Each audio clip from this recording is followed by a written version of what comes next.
두 번째 강의는 제가 제목을 데이터 기반 사회의 생존법이라고 붙여봤는데요. 시작하죠. 데이터 기반 사회는 현재 중요한 사회적인 화두입니다. 데이터 기반 사회라고도 하고 데이터 중심 사회라고도 하고 데이터 주도 사회라고도 하고요. 어쨌든 간에 데이터가 중요한 사회군요. 데이터가 왜 중요하죠? 데이터는 뭐죠? 실제로 이런 토론을 제가 참여하는 이런저런 모임에서 하고 있습니다. 데이터 기반 사회의 이제 화두가 되기 전에 디지털 사회가 오랫동안 이제 하나의 화두였고요. 커다란 화두였고 여전히 디지털 사회죠. 그리고 특히 우리나라에서 그 바둑시합 덕분에 인공지능에 대한 관심이 아주 커졌고 그 이세돌과 알파고의 대국은 세계적인 관심사였어요. 우리나라에서만 관심사가 아니라 인공지능 기반 사회 혹은 인공지능이 적용된 로봇 기술 기반 사회 이런 화두가 또 우리에게 이제 들리고 최근 데이터 기반 사회가 적용되고 있습니다. 라는 개념입니다. 데이터를 21세기의 원유라고 하는데 왜 그렇게 중요한가요? 저는 이 데이터 기반 사회의 정신을 한번 과학 철학의 방식으로 곱씹기 위해서 데이터의 장인들이라고 제가 할 수 있는 과학자들 이야기를 하려고 합니다. 데이터의 기반 사회의 핵심 자원으로 입법, 행정 같은 공공영역의 결정뿐만 아니라 기업이나 개인이 주어진 상황에서 어떻게 행동해야 할지를 판단하는 기반으로 데이터를 삼겠다라는 것이 데이터 기반 사회의 정신입니다. 데이터를 기반으로 할 때 우리가 더 나은 결정을 할 수 있다. 더 나은 판단을 할 수 있다는 거죠. 데이터를 잘 다룬 사람들의 첫 번째 사례로 천문학자들 얘기를 하겠습니다. 여러분이 아마 다 익히 알고 계신 천문학의 혁명 혹은 코페르니쿠스 혁명 이야기입니다. 저는 종종 헷갈리는데요. 천동설과 지동설 어느 게 맞는 건가요? 저는 이름이 헷갈리더라고요. 이 이야기를 살피기 전에 여러분에게 한번 천문학자들이 맨날 보는 것은 이렇게 별이 많이 보이려면 아주 깊은 산골에 들어가야 될 것 같은데 밤하늘입니다. 그런데 지금 우리가 따지려고 하는 천동설과 지동설의 경쟁은 우주가 어떤 구조를 가졌느냐, 무엇이 우주의 중심에 멈추어 있고 무엇이 무엇의 주위를 도느냐라는 그런 주장들의 대결인데요. 밤하늘을 열심히 관찰하면 우주의 구조가 보일까요? 보인다고 생각하십니까? 어떻게 해야 될까요?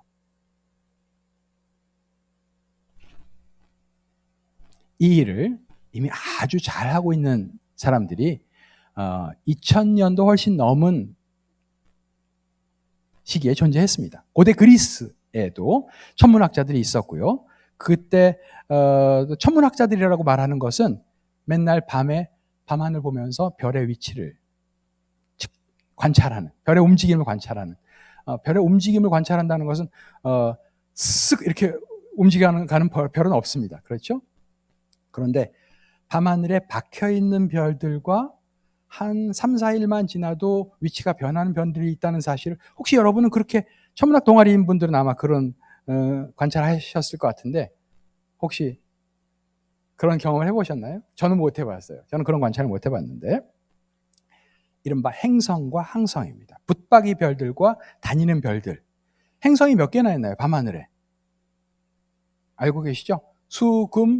여러분 수금지 하면 지구인 아닌 게 됩니다. 수금, 화, 목, 토. 수금, 화, 목, 토. 5개입니다. 천왕성, 해왕성 말씀하고 싶은 분이 있을지 모르지만요. 천왕성, 해왕성은 맨눈으로 못 보거든요.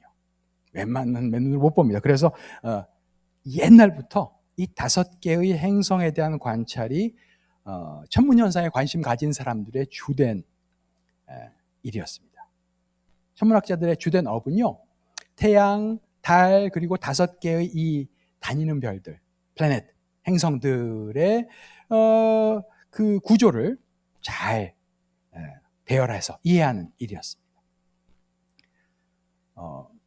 그런 일을 이미 아주 오래전에 하고 있었고요. 제가 넘어가서 가장 중요한 사람으로 프톨레마이오스를 꼽고 싶습니다. 오늘 이 두 번째 강의의 이 앞부분은요, 천문학 이야기인데 프톨레마이오스와 근대 천문학자들 간의 대결이고요. 이 대결에서 데이터가 어떤 역할을 했는지를 여러분이 느끼는 게 제 강의의 목표입니다. 프톨레마이오스는 대략 기원 후입니다. 기원 후 85년에서 165년쯤에 알렉산드리아에서 살았던 사람입니다. 알렉산드리아라는 도시는 사실은 알렉산더 대왕이 여기저기 만들었다고 하는데, 그중에 우리가 알고 있는 가장 유명한 알렉산드리아가 이 나일강 유역에 있는 그 이집트 쪽에 있는 그 알렉산드리아죠. 알렉산드리아가 그리스 문명에 이어서 중요한 어떤 문명사적인 위치를 차지하는 것 같아요. 하여간 그 시기에 우리가 알고 있는 중요한 과학자들이, 예를 들어 유클리드 혹은 에우클리데스, 아르키메데스, 또 지금 말하는 프톨레마이오스, 지구의 크기를 쟀다는 에라토스테네스, 이런 사람들이 다 이 알렉산드리아 시대 인물들이고요. 알렉산드리아를 만든 프톨레마이오스 대왕이, 이 프톨레마이오스랑 이름이 같죠. 그러나 이제 프톨레마이오스 대왕이 학문의 융흥을 이제 꿈꿨던 사람인데, 제가 정리하자면, 역사가들의 의존에서 정리하자면, 알렉산드리아 시대는 그 그리스만큼의 어떤 창의력이 막 터져 나온 시대는 아니었지만, 학문과 실용을 연결시키는, 그리고 체계화가 이루어진, 이제 로마인들이 그리스인들에 비해서 자랑하는 것이 어떤 체계성. 로마가 이제 얘기가 복잡해지면 안 되겠지만, 이제 건축과 법률 이런 걸 자랑하잖아요. 그리스 문명에 비해서. 하여튼 어떤 종합이 이루어진, 그리고 그것을 실제 현상, 그리스인들은 실생활에는 그렇게 많은 관심을 지니지 않았던 것 같아요. 학문적으로는요. 물론 하여간 이 알렉산드리아 시대의 천문학자였던 프톨레마이오스가 천문학의 체계를 마련하고 그것을 한 권의 책에 담습니다. 그 책이 알마게스트라는 책이고요. 이 책 얘기도 한참 하고 싶지만, 알마게스트는 제목만 잠시 감상해 보면 제목이 그리스말 느낌이 아니거든요. 그러면 이제 알함브라도 있고 알자지라 방송도 있고, 아랍권의 느낌이 나죠. 알마게스트라는 제목이 아랍식 이름입니다. 아랍인들이 이 책을 번역해서 붙인 이름입니다. 약간의 역사는요, 이 알렉산드리아가 가지고 있었다는 무세이온이라는 그 거대한 도서관. 알렉산드리아는 여러 이론을 이제 그 학문들을 다 끌어모으려고 하는데, 유클리드도 자기가 머릿속에서 유클리드 기하학이 자기 머릿속에 다 끄집어낸 게 아니라 그 당시에 존재하던 기하학을 잘 정리한 사람이거든요. 하여간. 그래서 그 대도서관이 이제 아쉽게도 사라져 버리는데, 그 대도서관에 있던 책들의 상당 부분이 아랍권으로 유입되었고, 아랍의 문명이 굉장히 높았거든요. 그래서 바그다드에서 기원 후 9세기에 만들어진 그런 바이트 알 히크마, 지혜의 집이라는 기관에서, 그 알마문이라는 칼리프가 설립한 기관에서 대형 그 번역 작업이 이루어지죠. 그 번역 작업 덕분에 그리스 문명의 책들이 알렉산드리아 도서관에 왔다가 아랍 문명으로 갔다가, 아랍 문명이 스페인을 거쳐서 유럽으로 다시 전해지거든요. 유럽인들이 흥미롭게도 대부분이 남아있는 것보다 이렇게 전해진 것이 더 많았다고 합니다.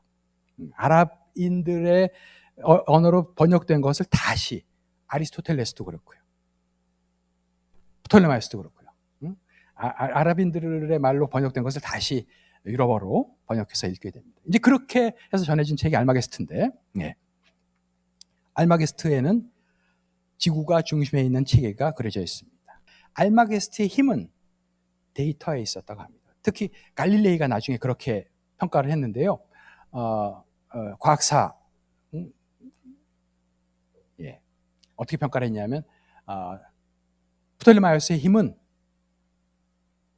자기가 가진 데이터들을 표에 정리해 넣는 데 있었던 것 같다. 그게 정말 그 다량의 그리고 지저분한 데이터를 하나의 표에 정리해 놓는 것. 이제 그러면서 거기서 이론이 나오는 거죠. 갈릴레이가 어떻게 평가했냐면요. 만일 그 당시에도 지동설이 있었거든요.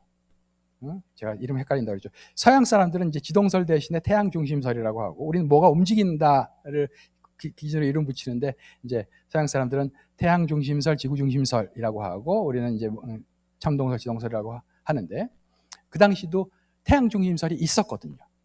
프톨레마이오스 당시에 이미 제한되어 있었는데, 프톨레마이오스는 그건 아니고, 만일에 프톨레마이오스가 태양 중심설을 받아들여서 자신의 데이터를 정리했더라면 훨씬 더 강력한 천문학 체계가 이미 일찍이 형성되지 않았을까? 갈릴레이가 그렇게 평가한 것을 보았습니다. 프톨레마이오스 체계는 기원 후 1세기, 2세기에 마련된 거니까 지금 얘기할 코페르니쿠스가 16세기인 것을 고려하면 한 1500년 동안 뭐 계속 내내 맹위를 떨친 것은 아니지만 천문학계를 지배했죠. 프톨레마이오스의 천문학은 그러나 코페르니쿠스와 뒤코와 케플러라는 세 사람에 의해서, 제가 간략히 정리하자면 이제 뒤집혀집니다. 저는 그 세 사람 중에서도요, 이 코페르니쿠스의 혁명이라고 불리니까 코페르니쿠스가 중요한 사람이지만, 이 두 번째 사람 뒤코 브라헤 얘기를, 덴마크의 귀족이었습니다. 그리고 유능한 천문학자였고요. 덴마크 왕이 이 티코 브라헤의 티코라고 부릅니다, 보통. 티코의 그 역량을 높이 사서 친했던 것 같아요. 그래서 벤 섬이라는 섬을 하사하고 재정적 지원을 빵빵하게 해서 이 그림에 있는 것 같은 아주 훌륭한 천문 관측 시설을 짓고 열심히 천문을 관측했던 사람이죠. 한 가지 말씀드리고 싶은 것은요, 프톨레마이오스도 했고 티코도 했고 누구나 어느 천문학자가 하나 하는 것은 별의 위치입니다. 특히 5개 행성의 위치가 중요한 관심사였다고 말씀드렸죠. 그렇죠? 근데 이게 어려운 게요, 하늘은 어느 별이 더 먼지 보이셔요? 안 보이죠? 알 수 없죠. 즉 하늘은 2차원 데이터입니다. 다 한 평면에 박혀 있는 것처럼 보이잖아요. 그런데 그 중에 가까운 별과 거기 2차원 데이터에서 3차원 이야기를 건져내야 되는 거예요. 그게 관건이죠. 2차원 데이터에서 3차원 이야기를. 그런데 2차원 데이터라고 했는데 센티미터나 미터로 재는 게 아니라 각도로 재죠. 예를 들어서 정북에서 뭐 서쪽으로 몇 도 와서 몇 도 올라가면 어느 별, 각도로 위치를 잽니다. 그런데 각도기 보셨죠? 1도보다 아래쪽까지 재야 하겠죠? 예, 그렇습니다. 1도보다 아래 단위가 분입니다. 각도기 한 눈금이 1도고 한 눈금을 60개로 쪼개면 1분이라고 합니다. 실제로 이 당시에 천문학자들의 정밀도가 약 10분에서 20분 정도였다고 합니다. 10분에서 20분 정도라는 것은 1도를 6개로 쪼갠 것에 하나, 2개 정도가 측정의 정밀도였다고 합니다. 그것은 어떻게 뭐 훌륭하다고 느끼실지 모르겠지만 뭐 훌륭하고요. 그런데 그것은 프톨레마이오스의 정밀도와 같았습니다. 제가 그 알마게스트 책을 들여다본 일이 있는데요. 거기도 몇 도 6분의 1, 몇 도 3분의 2 이런 게 나옵니다. 즉 대략 이제 1도의 6분의 1까지는 그게 10분이거든요. 간다는 거예요. 그런데 티코의 정밀도는요. 티코의 그 기록을 보면요. 티코는 1분에서 놉니다. 1분. 이 당시는요. 아직 이때가 망원경이 막 만들어지기 시작할 때거든요. 티코가 근데 그렇게 할 수 있었던 이유 중에 하나는요. 바로 이런 도구에 있었습니다. 이걸 4분의라고 하는데요. 4분의 90도짜리 각도기 같이 생겼죠. 그렇죠? 쿼드란트라고 하는데 이렇게 돌릴 수 있게 돼 있죠. 그러니까 하늘에 있는 것의 위치를 정확히 재는 겁니다. 이렇게 아까 말씀드린 것처럼 정북에서 몇 도 돌아가서 이렇게 비스듬히 있는 이렇게 있는 비스듬히 있는 이것이 또 이렇게 조절이 될 테니까 탁 별의 위치를 각도로 정확하게 짚을 수 있는, 정밀성을 높일 수 있는 도구였죠. 티코는 이런 도구들을 적극적으로 활용해가면서 당대의 정밀성의 10배, 그러니까 10분이었는데 1분 내외에서 티코는 아무리 못해도 2분의 오차를 만들지 않는다라는 믿음이 티코를 아는 사람들은 가지고 있었다고 합니다. 그게 티코의 힘이었어요. 티코는 열심히 데이터를 모았던 사람이지만 이 데이터에서 어떤 결론을 내는 능력은 좀 모자랐던 것 같습니다. 그 일을 해낸 사람이 요하네스 케플러입니다. 티코가 벤섬에서 내내 행복하게 살았다면 아마 천문학의 역사가 어떻게 달려질지도 모르겠는데 티코를 적극 지원해주던 왕이 죽은 후에 그 후대 왕하고는 사이가 별로 좋지 않았습니다. 아들하고는 사이가 안 좋았어요. 그래서 어떤 과학사가들은 그 선대왕 프레드릭 2세인가요? 하여튼 프레드릭 왕이 티코를 버릇을 망쳐놨다. 영어로 스포일 했다. 뭐 이런 표현을 쓰기도 하던데 하여튼 티코 지원이 끊기니까 내가 여기서 이럴 이유가 아니지. 그리고 덴마크를 떠나서 유럽을 전전하다가 프라하에 정착을 했고 프라하에 정착한 티코가 만난 사람이 케플러였습니다. 지금 제가 말씀드린 것은 이제 찰스 길리스피라는 훌륭한 과학사가의 서술에 의지해서 말씀드리고 있는 거고요. 티코는 엄청난 관측 능력을 가진 사람이었지만 그것을 처리하는 능력은 모자랐던 반면에 요하네스 케플러는 타고난 근시에다가 관측과는 거리가 있는 사람이었던 반면에 이 수학적 처리 능력, 즉 데이터 처리 능력에 있어서 탁월한 사람이었다고 합니다. 수학이 열쇠인데 케플러는 그 수학을 가지고 있었던 거죠. 여러분이 아마 그 학교에서 케플러의 3법칙을 배우신 일이 있을 것 같은데요. 바로 행성의 운동에 관한 3개의 법칙을 케플러가 티코의 데이터를 근거로 해서, 여기도 약간의 야사가 뒷얘기가 있는데요. 티코가 처음에는 데이터를 다 안 줬었어요. 이제 불평등 동업을 했었는데 제자는 아니고 말하자면 조수도 아니고 그러나 아래 위가 있는 동업을 했었는데 이 케플러가 워낙 데이터 처리 능력이 뛰어난 거는 다 보이니까 이제 하청을 주면서 데이터 처리를 시켰는데 티코가 덜컥 죽어버리거든요. 죽어버리고 이 티코의 엄청난 데이터가 합법적으로 케플러 손에 들어옵니다. 이제 그 덕분에 1600년에 티코가 죽거든요. 아쉽게도 1599년에 이 환상의 커플이 탄생했는데 1600년에 티코는 죽고 케플러가 그 티코의 소중한 데이터를 가지고 몇 년 동안 특히 화성을 가지고 길리스피의 보고에 의하자면 6년을 씨름했다. 화성 데이터만 가지고 6년을 씨름했다고 하는데 그게 제가 봤던 아주 드라마틱한 장면이어서 좀 얘기를 해보자면 화성 씨름해서 화성의 데이터를 이제 다 정리한 결과를 이제 발표하려고 하는데 케플러가 그 결과를 발표할 수가 없었어요. 이유는 자기가 발표하려는 화성의 궤도와 티코의 데이터 사이에 8분의 오차가 적어도 무시할 수 없는 지점들에서 나타난다는 사실을 확인했기 때문입니다. 티코의 데이터와 자기가 그린 티코의 데이터를 토대로 그린 궤도, 말이 안 되죠? 티코의 데이터를 토대로 해서 그 궤도를 그렸으면 티코의 데이터랑 맞아야 되잖아요. 그런데 왜 오차가 생기는 거예요? 이때 케플러가 깨닫는 것은 내가 뭔가 전제를 틀린 전제를 갖고 있는 거 아니야? 실제로 그것이 케플러의 첫 번째 법칙입니다. 케플러는 그때까지도 모든 천체는 원을 따라 움직인다라는 전제를 버리지 않은 상태에서 작업을 하고 있었는데 원이라는 전제를 버리지 않은 상태에서 답을 낸 최선 답이 티코의 데이터하고 8분의 오차, 60분의 8도가 벌어진 거예요. 당시 천문학의 오차 범위는 10분이었으니까 이건 그냥 무시해도 되는 오차입니다. 그런데 길리스피가 이렇게 말합니다. 그러나 케플러는 그렇게 할 수 없었어요. 왜? 케플러는 티코가 어떤 관측자인지 누구보다도 잘 알고 있었기 때문에 티코는 결코 2분 이상의 오차를 만드는 사람이 아니다라는 사실을 가장 잘 알고 있는 케플러는 자신의 답을 제고할 수밖에 없었고 그 결과가 아닙니다. 천체는 행성들은 원이 아니라 타원을 따라 움직입니다.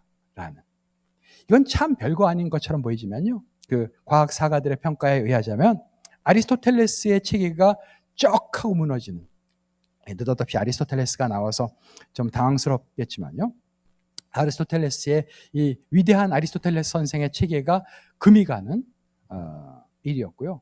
아리스토텔레스의 체계가 이렇게 흔들리기 시작한 다음에는 이제 계속 도전의 대상이 되죠. 이어서 면적설도 일자의 법칙, 조화의 법칙 같은 그런 수학적인 법칙들이 발표가 됩니다. 천문학 혁명은 제가 생각할 때는 내용적으로는 케플러가 완성한 것 같아요. 그 힘은 티코의 데이터에 있었다고 생각이 됩니다. 프라하에 있는 그런 동상인데요. 제가 이 앞에서 찍은 사진도 있는데 여러분 뭘 느꼈나요? 풍부한 양질의 데이터, 특히 정밀한 데이터가 이 티코 케플러 환상의 커플이 새로운 천문학을 완성할 수 있었던 힘이다 라고 더 결론을 내실 수도 있을까요? 과학에는 재정적 지원이 필요하다. 재정 지원이 없었으면 티코가 아무리 훌륭한 티코라도 그런 데이터를 마련할 수 없었을 것 같기도 하고. 두 번째 사례를 얘기하겠습니다. 최근의 사례입니다. 신의 입자라는 말을 들어보신 적이 있을 것 같은데요. 힉스 보손, 힉스 입자라는 2012년이었죠. 아마 2012년이었던 것 같습니다. 2012년 7월에 신문들도 보도를 했었습니다. 신의 입자를 찾았답니다. 드디어. 스위스 제네바 근처에 CERN이라는 연구기관이 있고요. CERN은 그 대형 입자 가속기, 거대 강입자 가속기 LHC로 약칭되는 Large Hadron Collider를 가지고 있습니다. 그리고 아틀라스와 CMS라는 이름의 검출기를 가지고 있고요. 이건 뭘 하는 장치냐 하면 입자 물리라는 물리학의 가장 어떤 알맹이 분야이면서 아주 고도의 이론 분야인 영역을 이제 실험으로 더듬는 그런 장치인데요. 힉스 보손이 왜 관심의 대상이었냐 하면 이 입자 물리학자들이 우주는 도대체 뭐로 어떻게 이루어져 있냐 이런 아주 근본적인 물음에 대한 답으로 일종의 표준 모형이라는 것을 약간 그냥 벙벙한 얘기처럼 들리지만 그냥 들어두시면 될 것 같고요. 표준 모형이라는 것을 제안했는데 표준 모형의 일종의 하나의 빈칸이 아직 확정되지 않은 빈칸이 힉스 보손이었어요. 그게 채워져야 뭔가 이 표준 모형이 완성되는 느낌이 나는 그게 확인이 안 되니까 이거 확인하면 좋겠는데 그걸 확인하는 길이 이 거대한 입자 가속기에서 양성자를 엄청나게 빠른 속도로 가속을 시켜서 이제 다른 양성자랑 충돌을 시키거나 하는 그런 실험이었습니다. 힉스 보손을 찾는 것은 그러나 아주 어려운 일일 수밖에 없는데요. 왜냐하면 추정은 있지만 실제로 한 번도 확인된 일이 없는 어떤 것을 찾는 일이기 때문에 그래요. 사진이 있으면 누구 찾을 수 있죠. 사진이 있다는 것은 그 사람을 누군가 찍어 만난 적이 있다는 건데 그냥 이야기만 듣고 누군가를 찾는 이어서 아주 어려운 일이었습니다.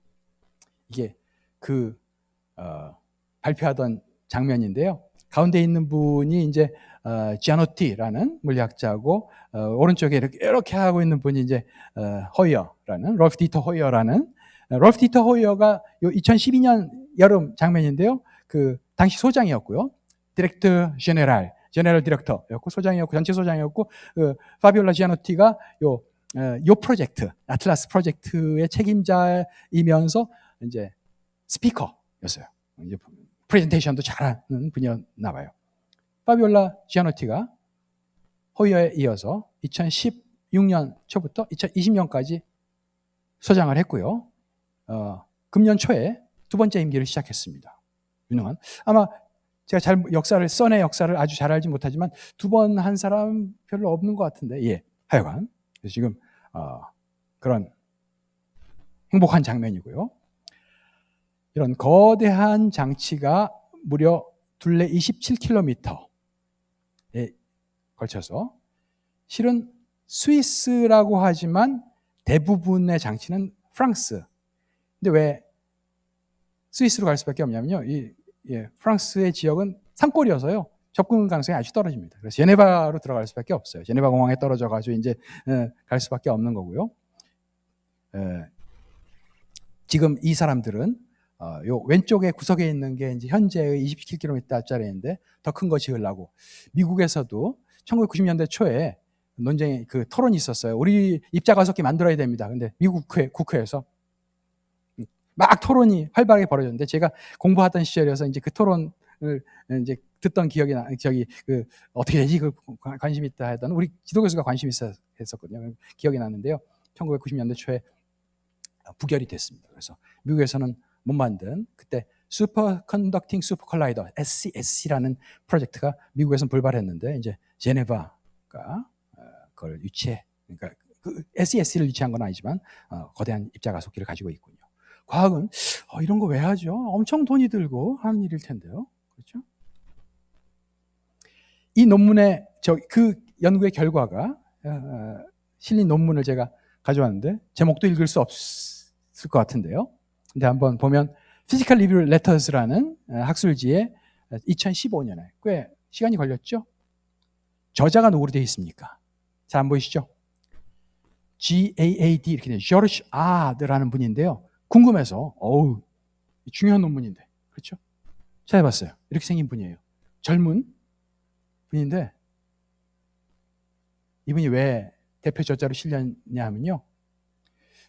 이 프로젝트를 이끈 사람은 오히려 이 지아노티 박사였잖아요.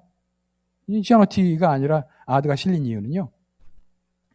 이게 몇 명이 논문의 저자로 등재됐느냐 하면 5,000명이 등재됐습니다. 논문 저자가. 논문의 저자가 5,000명, 이게 논문 페이지 수보다 저자 페이지 수가 훨씬 많습니다. 웃기죠? 예. 저는 우습던데 좀. 한국 교수님들, 박사님들도 한 20분 정도 들어간 것 같아요. 제가 정확한 수는 아닙니다. 그러면서 이건 n분의 1인데 가나다 순으로 합시다 해서 AAD라는 이름을 이길 사람은 아무도 없어서 이제 들어간 거예요. 제가 이 그림에서 여러분에게 이 힉스 보선 얘기를 하고 싶은데요. 저 물리학 공부를 했었지만 입자 물리를 배우진 못했습니다. 학부에서 배울 수 있는 수준보다 더 높은 수준이어서 권위를 가지고 말하지 못하는 것을 아쉽게 생각하면서 그러나 여러분하고 나누고 싶은 부분을 지금 얘기해 보겠습니다. 왼쪽 그림에 그 연두색으로 보이는 게 이제 거기 백그라운드라고 되어 있는데요.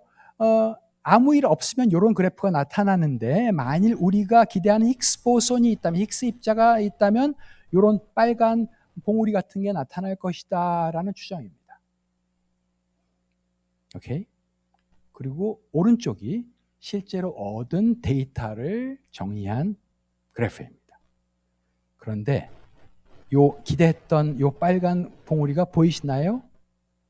지금 정확히 말해서 데이터는 이 점들입니다. 점들. 저는 이것이 경단을 꼬챙이에 꿰인 것 같은 모양이라고 느껴지는데 하여튼 이 점이 데이터 위치고요. 그러니까 데이터 값이고 선 아래 위 선은 뭐냐면 그런데 이 데이터에는 이만큼의 오차가 포함되어 있을 수 있습니다. 고려해 주세요. 이건 딱 값이 아니라 플러스 마이너스 이 범위 안에 있습니다. 라는 얘기예요. 그걸 점을 고려하고 보더라도 데이터가 결코 이 기대하던 힉스 입자 맞네 라고 못 박을 것처럼 보이진 않죠. 2012년 7월에 이제 만세를 불렀는데 2012년 초에 이미 우리가 찾은 것 같아요라는 신호가 보도됐었습니다. 그리고 몇 달 동안 다시 심사숙고, 토론 그리고 데이터 처리를 거쳐서 이게 발표해도 될 것 같습니다.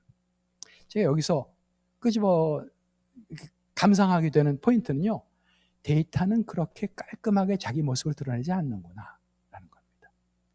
데이터는 많은 후속 토론과 고심을 요구하는구나 라는 거예요.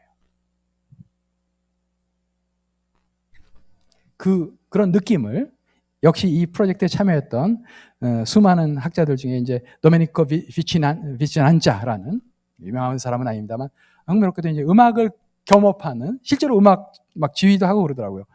이분이 이제 힉스 보손이라는 악보로 나타냈어요. 악기로 쳐보시면 이게 마치 전위음악처럼 들릴 거예요. 제가 대략 한 4옥타브에 걸쳐서 들쭉날쭉하는 공감 데이터가 막 춤을 추는 거죠.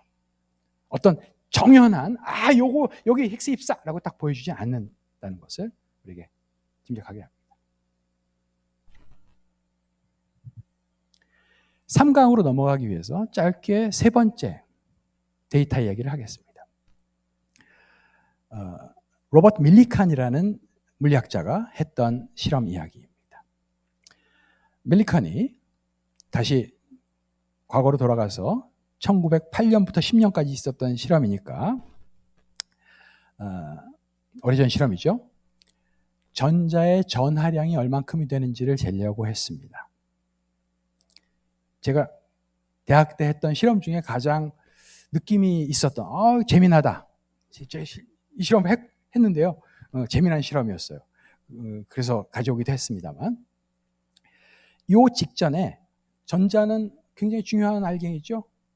일렉트론 아시죠? 전자요. 우리가 그 전자를 만나본 사람은 아무도 없지만 전자는 아주 중요한 알갱이이고 아까 말씀드린 입자 물리가 전자에서 출발했다라고 그렇게 썬에 그런 서술이 있더라고요. 왜냐하면 그 스탠다드 모델 표준 모형의 한 항이 일렉트론입니다. 가장 기본 입자 중에 하나로 꼽히는데요. 하여간 이 중요한 입자에 대한 탐구가 19세기에서 20세기 넘어올 때 막 활발했어요. 가장 중요한 공헌을 했던 사람이 이제 J.J. 톰슨이라는 영국 과학자인데 J.J. 톰슨이 흥미롭게도 전하량과 질량의 비율을 이거 복잡한 얘기입니다만 E와 M의 비율을 알아냅니다. E도 모르고 M도 모르는 상태에서 E와 M의 비율을 굉장히 정확하게 계산해내요. 말도 안 되는 얘기예요. E도 모르고 M도 모르는데 어떻게 E와 M의 비율을 압니까? 알 수 있어요. 그러니까 전기로 막 작용을 해보면요, 이 녀석이 그러니까 무거우면 전기에 작용해서 덜 움직이고 같은 무게라면 전기가 셀수록 많이 반응하고 하는 이제 실험을 통해서 짐작을 할 수 있는데 짐작컨대 이 녀석은 질량에 비해서 질량은 원자보다 훨씬 작은데 1000분의 1도 안 되는데 훨씬 작은데 그런데 전기는 아주 빵빵하게 가진 입자 전자 일렉트론의 정체를 상당히 구체적으로 밝혀내죠. J.J. 톰슨이. 그 다음 단계가 바로 E와 M의 비율을 알았으니 이제 E를 정확히 측정해보자라는 프로젝트였습니다. 내용은 차치하고 이것이 밀리컨의 실험 노트입니다. 그리고 밀리컨은 이 실험을 토대로 해서 전자의 전하량을 아주 정확하게 계산해내고 비록 우리가 아는 정답과는 약간의 차이가 있지만 아주 좋은 값을 계산해내고요. 그 공헌으로 노벨 물리학상을 받습니다. 노벨 물리학상이 전부는 아니지만 뭔가 공헌의 인정이죠. 그런데 제가 여러분하고 같이 얘기해보고 싶은 거는요. 이때 같이 경쟁하듯이 뛰고 있었던 오스트리아의 물리학자가 있는데 펠릭스 에렌하프트가 있는데 이분은 우리에게 더 이상 밀리컨만큼 유명하지 않은데요. 대단히 훌륭한 학자였지만 에렌하프트가 밀리컨을 비판합니다. 당신 그렇게 하면 안 되지. 그리고 이 비판에 대해서 과학사가들이 일부 또 분석을 하면서 일리가 있고요. 어떤 문제였냐면요. 밀리컨은 자신의 실험 결과 중에 일부는 데이터로 쓰고 일부는 쓰지 않았습니다. 즉 자신의 견해에 잘 부합하는 데이터를 뽑아서 논문에 실어서 답을 낸 거예요. 잘못인가요? 어떤가요? 그렇게 당연한 거 아닙니까? 좋은 걸 써야죠. 토론이 있습니다. 이것이 3강으로 이어질 주제인데요. 밀리컨이 이런 일을 한 게 괜찮냐 하는 그런 고민이 있어요. 피터 갤리슨이라는 아주 훌륭한 과학사가 실험은 어떻게 완성되나라는 How Experiments End라는 좋은 책을 썼고 거기에 이 얘기가 실려 있는데요. 제가 옮겨봤습니다. 밀리컨의 실용주의적 태도가 그의 실험 물리학에 직접 영향을 미칠 것 같아요. 밀리컨은 자기가 실제 하는 전자들의 전하량을 재고 있다고 믿었습니다. 전자가 실제로 있고 기본 알갱이, 기본 알갱이가 있고 자기 그거의 전하량을 재고 있다고 믿었어요. 그래서 다른 측정값들과 멀리 떨어진 이상한 전하량을 얻으면 이건 뭔가 잘못된 거야. 다른 원인에 의한 효과라고 생각했다. 만일 밀리컨이 그의 경쟁자였던 에렌하프트처럼 실험에서 얻은 모든 데이터를 다 포함시켰더라면, 에렌하프트는 다 포함시켰고 그 결과 어떤 답을 얻었냐면요. 전자는 전자보다 더 작은 전하량도 있는 것 같아. 전자는 궁극 입자가 아닌 것 같아. 전기를 띤 궁극의 어떤 알갱이라면 전자보다 더 작은 전하량이라는 건 있을 수 없거든요. 에렌하프트는 궁극 입자 아닌 것 같아 라는 결론을 얻었었는데, 밀리컨이 만일 실험에서 얻은 데이터를 다 포함시켰다면 에렌하프트와 비슷한 모든 온갖 가능한 이익값을 암시하는, 이게 전하량인데 암시하는 다량의 무효 데이터가 포함된 혼란스러운 데이터 뭉치를 만나게 되었을 것이다. 여기에 대해서는 아직도 고민이 있습니다. 아마도 갤리슨은 당시에 적어도 연구윤리에 당시의 과학자들의 관행에서는 충분히 이해할 수 있는, 그러나 우리가 다음 강의에서 보겠지만 이것은 오늘의 연구윤리의 관점에서 보자면 한마디로 안 되는 일입니다. 그 얘기를 조금 이따 하도록 하겠고요. 2강 여기서 마무리하겠습니다.